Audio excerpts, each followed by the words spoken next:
Sorry I'm late. This week we're going to talk about, or we're going to learn English with a story. Yes, we're going to use a detective story that I've come up with. Nothing exciting, probably not even, doesn't even make sense, but let's give it a go. So it's a bit different. See if we can learn a few words and phrases, understand the context of the story or the language that we're going to use. It's about a robbery. So it's an unusual robbery. So everything seems simple, but it's not. Dun, dun, dun. The story we're going to read, it's about a detective whose name is Baxter. He's a private detective, a private eye. So the story takes place in a small town. Late one evening, a jewellery shop is robbed. The strange thing is that nothing appears to be broken. There's no smashed window, no forced door, and the alarm system never sounded. So, what happened? Several valuable things are missing. The police call in a detective to help them understand what happened to the jewels. So let's begin reading and then we'll examine some of the language that is used in the story. Okay, so listen carefully. The jewellery shop stood on a quiet street just a few minutes from the town centre. When the owner arrived the next morning, everything looked normal. The lights were off, the windows were intact, and the front door was locked exactly as he had left it the night before. When he stepped behind the counter, he noticed something strange. The display case at the back of the shop was open. Inside, several expensive watches were gone. The owner stared at the empty space for a moment before reaching for his phone. By the time the detective arrived, the shop owner had already checked the alarm system twice. It never went off, he said. It never went off. So let's pause there. One interesting thing about the beginning of the story is how ordinary everything seems. The writer describes normal details, the streets, the lights, the door. This is very common in detective cases. The calm description makes the unusual details stand out more. For example, the windows were intact, like they weren't broken or damaged. So the robber, the man who stole the watches, didn't break the window to get into the jewellery store, the jewellery shop. That's more English. Another usual phrase is exactly as he had left it. So the store, the doors, the alarm were exactly as he had left it the night before. So this uses the past perfect, had left. He had left, to show the door was in the same condition as it was before. So let's read the next part of the story. Look out for key phrases and language that we can talk about. And if you do have a question, please leave it in the comments section so that we can help you understand, answer your questions for you, and help you continue to learn great British English. So the next part of the story, it says, the detective walked slowly around the shop, looking carefully at each corner. Nothing appeared disturbed. The cash register was untouched.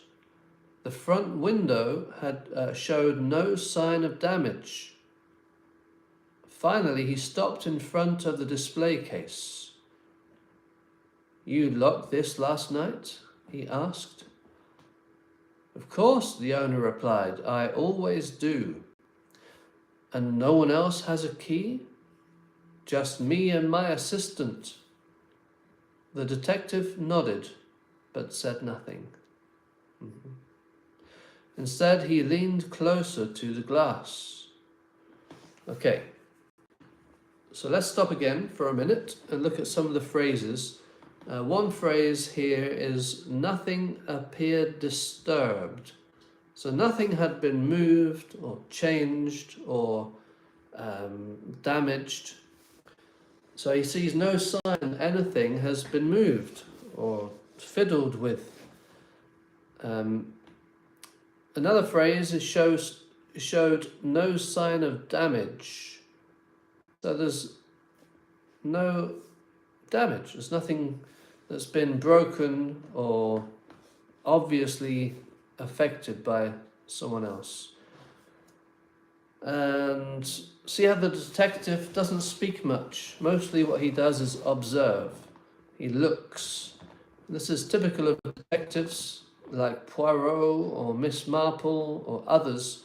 They don't talk too much, but they make their conclusions by what they see. Okay, we want to mention that we have a WhatsApp channel. I'll put it in the description. Please feel free to join, and I'll put frequently information, additional pieces of things, vocabulary, perhaps audio files so we can practice pronunciations, and so forth. Phrase of the day maybe as well. All kinds of things like that. But did you notice there was a phrase here that I liked?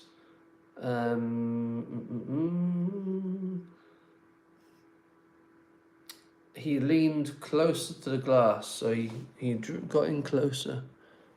He leaned closer. Very good. So we are going to read the next part of the story, the third part, see what happens next. The detective straightened up and looked towards the back of the shop. "There's something unusual here," he said quietly. "What do you mean?" the owner asked. "The alarm didn't sound, the door wasn't forced, and the windows weren't broken." He paused. "This means whoever took the watches didn't break in." The shop owner frowned. "Then how did they get inside?" The detective looked again at the open display case. "That," he said slowly, "is exactly what I intend to find out." So language, vocabulary here, language explanation. We see the phrases such as "whoever took the watches."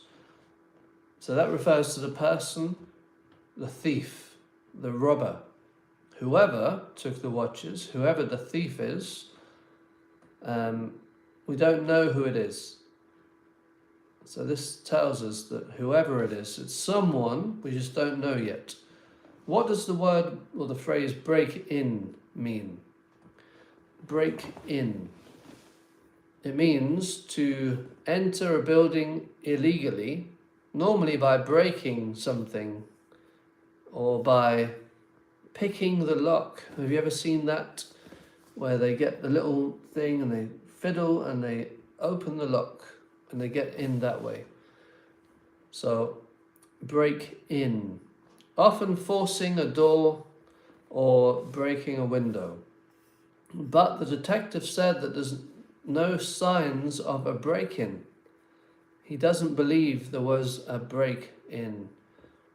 So something else happened. What could it be?